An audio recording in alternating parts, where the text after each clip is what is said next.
कहते हैं और सूरदास भी कहते हैं। सूरदास क्या कहते हैं कि बहुत जप कर रहे हैं, बहुत तप कर रहे हैं, पर अगर भक्ति नहीं है तो ये क्या है? ये कागज की नाव पर चढ़ करके नदी पार करना। ये सूर कह रहे हैं अपने पद में। भक्ति क्या देती है? भक्ति जो है वो हमारा पहाड़ों, नदियों से, पशु पक्षियों से, संपूर्ण सृष्टि से हमारा तादात्म्य में स्थापित है। भाई भक्ति का इससे बड़ा योगदान क्या है कि मैं अहंकार से मुक्त करती है। तुलसीदास कहते हैं कि मैं यह मोर तोड़, ये जो मोर तोड़ की जो भाषा है कि मेरा है, ये तेरा है, यही माया है। इसी माया से बचने की जरूरत है। देखिए अष्टछाप के कवि हैं परमानंद दास, हमारे दर्शन हिंदोचा जी बहुत सुपरिचित हैं परमानंद दास से। उनका एक पद है कि देखिए भक्ति किस तरह से स्वर्ग और नरक के कॉन्सेप्ट का विरोध करती है। भक्ति में के यहाँ स्वर्ग और नरक नहीं है। परमानंद जी कहते हैं कहाँ करो बैकुंठ ही जाई। बैकुंठ जाकर मैं क्या करूंगा? जहां नहीं नंद, जहां न यशोदा, जहां नहीं गोपी ग्वाल न गाय। कहां करो बैकुंठ ही जाए, जहां नहीं जल जमुना की निर्मल, और नहीं कदमन की छाया। कदमन मतलब कदम्ब के पेड़ की छाया नहीं है। क्या करूंगा वहां जाकर उस बैकुंठ में जहां जमुना नहीं बहती है? ऐसे बैकुंठ में जाकर मैं क्या करूंगा? ध्यान दीजिएगा एक बात पर। और कहते हैं परमानंद प्रभु चतुर ग्वालिनी। ग्वालिनी ग्वाल जो है बड़े चतुर हैं। परमानंद प्रभु चतुर ग्वालिनी, ब्रजरज तज मेरी जाए बलाय। मैं क्यों जाऊंगा? मेरी बलाय मतलब झंझट, मेरी झंझट बैकुंठ में जाए, मैं तो वृंदावन ही रहूंगा। ये कहते हैं परमानंद दास। सूरदास भी क्या है? सूरदास वृंदावन के बारे में कृष्ण स्वयं कहते हैं। देखिए और कुछ नहीं, सूरदास की भाषा में है, पर कृष्ण स्वयं कहते हैं। क्या कहते हैं? वृंदावन मोहे लाग मोहि अच्छे लागत नीको मोहि भावत बंगा मन मोहि अति भावत। और उसके बाद कामधेनु सुर तरु सुख जितने। मैंने कामधेनु हो, सुरतरु मतलब कल्प वृक्ष भी हो जाए, जो मांगो मिलेगा। आज अमेजन से या स्विगी से या जोमैटो से जो मांगेंगे मिल जाएगा आपके घर में। तो आज के तो सुरतरु वही है, कल्प वृक्ष वही है, अमेजन और आपके जोमैटो और स्विगी। तो कामधेनु सुरतरु सुख जितने, रमा सहित बैकुंठ भुलावत। मैं रमा मतलब लक्ष्मी, रमा मतलब लक्ष्मी को भी मैं भूल जाऊंगे। कृष्ण कहते हैं, ये कृष्ण कहते हैं, कृष्ण की बात सुननी चाहिए। रमापति कृष्ण बैकुंठ भुलावत। तो ये देखिए ये वृंदावन का जो महात्म्य है, महाराज एक नगर का महात्म्य नहीं है, भक्ति के एक स्वरूप का महात्म्य है, भक्ति के एक पद्धति का महात्म्य है। इस ढंग से आप वृंदावन को देखें। मैं सूरदास से मैं ज़्यादा नहीं कहने के लिए बहुत सारी बातें हैं मेरे पास, लेकिन जैसे एक नहीं हमारे अतिथि हैं, हमको तो रोज सुनते हैं हमारे विद्यार्थी, तो मैं तो एक दो चार बातें और दो एक बातें और कहूँगा। सूरदास का एक प्रसंग लेते हैं। सूरदास का एक प्रसंग ये है कि अपने एक पद में सूरदास जो हैं वो बताते हैं कि कृष्ण वृंदावन छोड़ गए हैं और वे मथुरा चले गए हैं। और एक दिन आते हैं वो कुरुक्षेत्र तीर्थ में राजा हैं, वो राजा हैं। अब तो वो ग्वाल बाल तो है नहीं, राजा हैं। वो आते हैं कुरुक्षेत्र तीर्थ में, इधर से गोपिकाएं भी पहुंचती हैं उनको देखने के लिए वृंदावन से। तो आते हैं तो सूर बताते हैं कि अब उनके सिर पर कनक छत्र राजत हैं। कृष्ण के सिर पर अब मोर पंख नहीं है, कि सिर पर कनक छत्र राजत हैं, मोर पंख नहीं भाव। अब उनके पास मोर पंख वाला भाव नहीं है, वो जो सोने का छत्र है वो भाव है। तो रुक्मिणी कहते हैं कि भाई हे कृष्ण बताओ, ये जो इतनी स्त्रियां खड़ी हैं इनमें गोपी कौन है? रुक्मिणी को बड़ी उत्सुकता थी, क्योंकि बहुत कृष्ण के मुंह से गोपियों का नाम सुनते थे, राधा का नाम नहीं, गोपी कौन है, राधा कौन है वो सुनती थी, राधा का नाम। रुक्मिणी राधा कौन है? तो कहा देखो युवती वृंद के बीच वो जो खड़ी है चुपचाप तनु गोरी, जो गोरे तन की लड़की या स्त्री है, वो जो युवती वृंद में जो खड़ी है, देखो वहां खड़ी है।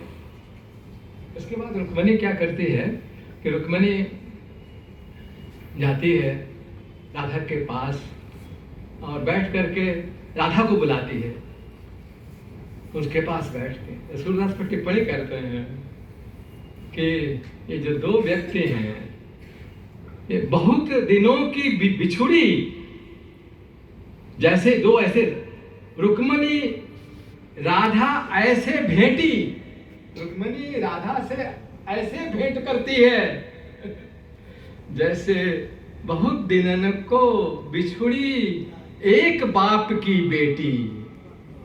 ये देखिए, एक बाप, बहुत दिनों से बिछुड़ी एक बाप की बेटी।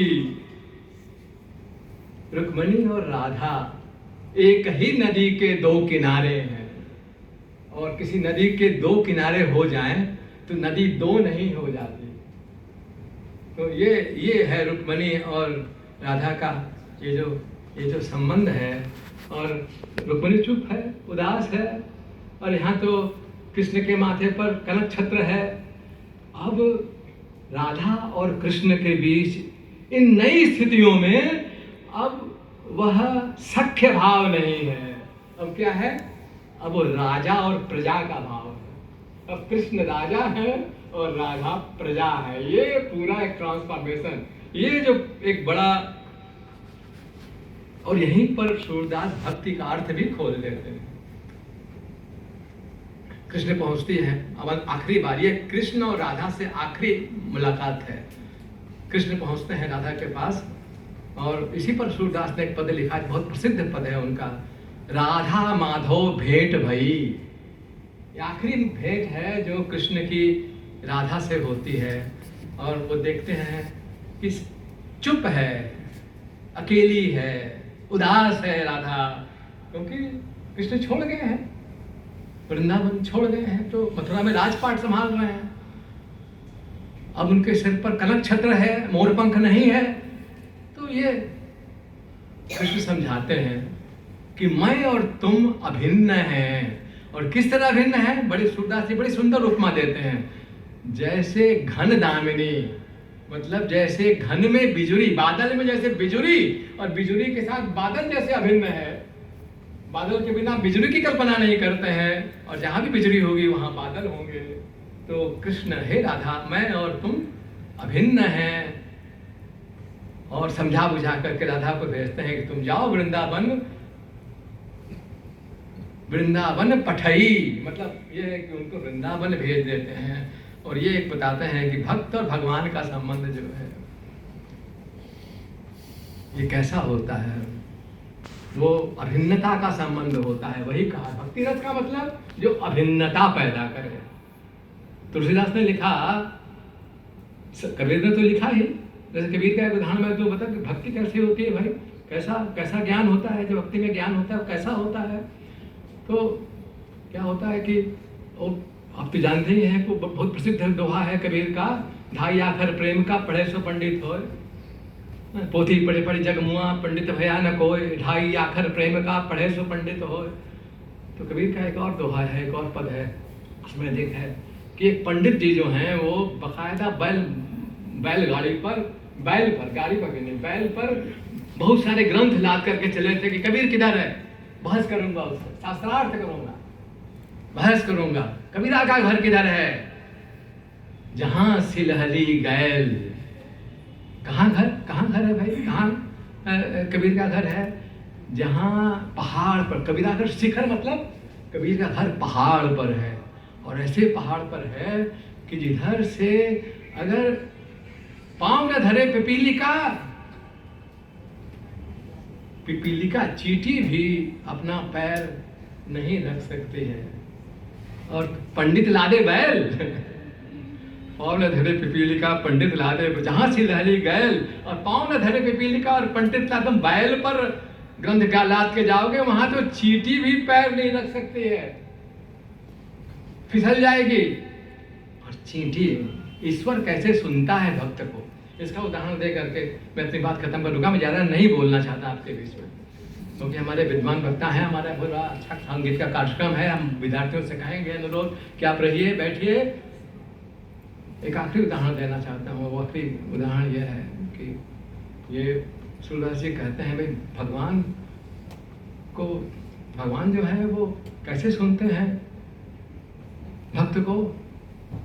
बताते हैं कि चींटी के पग नेवर बाजे, चींटी के पग नेवर बाजे, वो भी साहिब सुनता है। साहिब मतलब भगवान, मतलब चींटी के पैर सोच लीजिए, तो चींटी कितनी बड़ी होती है सोच लीजिए, फिर चींटी का पैर कितना बड़ा होता है ये सोच लीजिए, फिर उस पैर में घुंघरू कितना बड़ा होगा।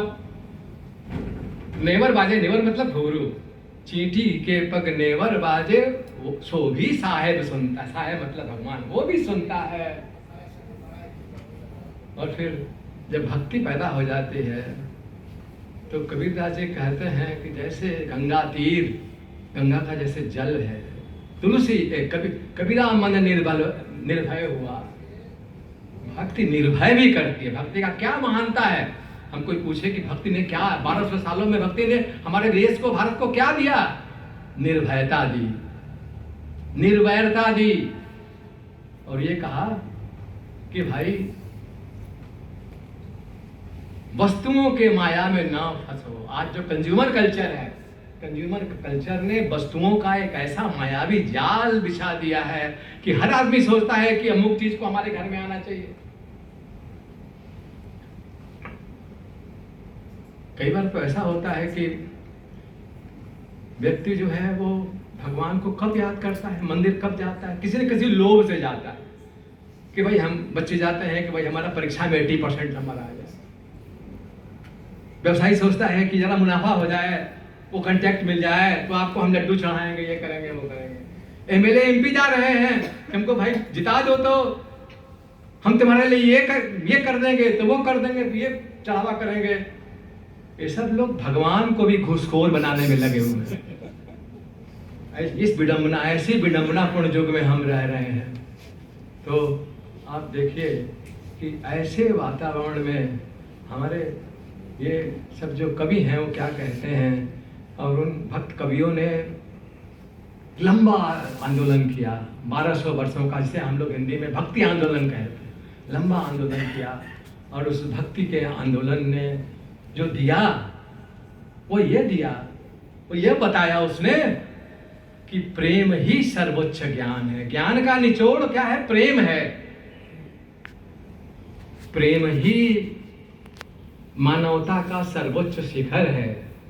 ये भक्ति ने हमें बताया। और आप एक रामचरितमानस का एक उदाहरण देकर मैं अपनी बात खत्म करता हूँ। रामचरितमानस में तुलसीदास ने बताया कि भक्ति कैसे निर्भय करती है। लेकिन कुछ चीज़ों की तरफ हमारे जो बहुत सारे बंधु बांधव हैं वो ध्यान आकर्षित नहीं करते हैं। लेकिन रामचरितमानस की एक पंक्ति है कि राम कहते हैं, राम जब रावण को पराजित करके आते हैं, अयोध्या लौटते हैं, तो अयोध्या लौटने पर राम अपनी प्रजा से कहते हैं, और बहुत अद्भुत बात कहते हैं। वो कहते हैं, जो अनीति कछु भाखौ भाई, हे बंधुजन, पहले तो प्रजा को भाई कहते हैं, प्रजा भाई है। जो अनीत कछु भाखौ भाई, बरजहु मोहि। बरजो मतलब मना करो। अगर मैं कुछ भी अनीत कहता हूं, एक राजा कहता है, अपने प्रजा से कहता है कि यदि मैं कुछ अनीति कहता हूं, बोलता हूं, तो मुझे बरजो, मुझे मना करो। भय बिसराई, भय को भूल कर। एक राजा की बहुत बड़ी बात है, राम की एक बहुत बड़ा मैसेज है इसमें कि यदि कहीं कोई अनीति की बात होती है तो भय से मुक्त होकर के मना करना ही राज्य हित है, देश हित है। इन्हीं शब्दों के साथ भक्ति ने जो प्रेम का, निर्भयता का, निर्वैरता का और इन सब से भी ऊपर जो अभिन्नता का संदेश दिया और यह बताया कि भक्ति रस क्या है, तो भक्ति रस और कुछ नहीं है, ये अभिन्नता का रस है। तो ये जो बताया, ये जो संदेश दिया, वो आज भी मैं कह रहा हूँ कि वो हमारे जीवन के अनुकूल है, ये पूरे विश्व के अनुकूल है। क्योंकि इस समय विश्व जिस शत्रुता में गिर रहा है, और ट्रेड वार, आप देखिए ना, एक नया मुहावरा आ गया है, ट्रेड वार। इस ट्रेड वार में मैं अरु मोर तोर यह माया, तुलसीदास कहते हैं, मैं और मेरा तोरा ये माया है। तो इस विपज्जनक घड़ी में भक्ति हमें महान संदेश देती है। भक्त कवि ऐसे हैं जो पिछले 1000 साल से हमारी लोक स्मृति में जीवित हैं और आने वाले 1000 साल में भी जीवित रहेंगे। इन्हीं शब्दों के साथ अपनी बात समाप्त करता हूँ। बहुत बहुत धन्यवाद। भारतीय भाषा परिषद 50वें दिवस भक्ति रस संगीत और व्याख्यान, शनिवार 1 नवंबर 2025। और निर्भयता के बीच भक्ति रस का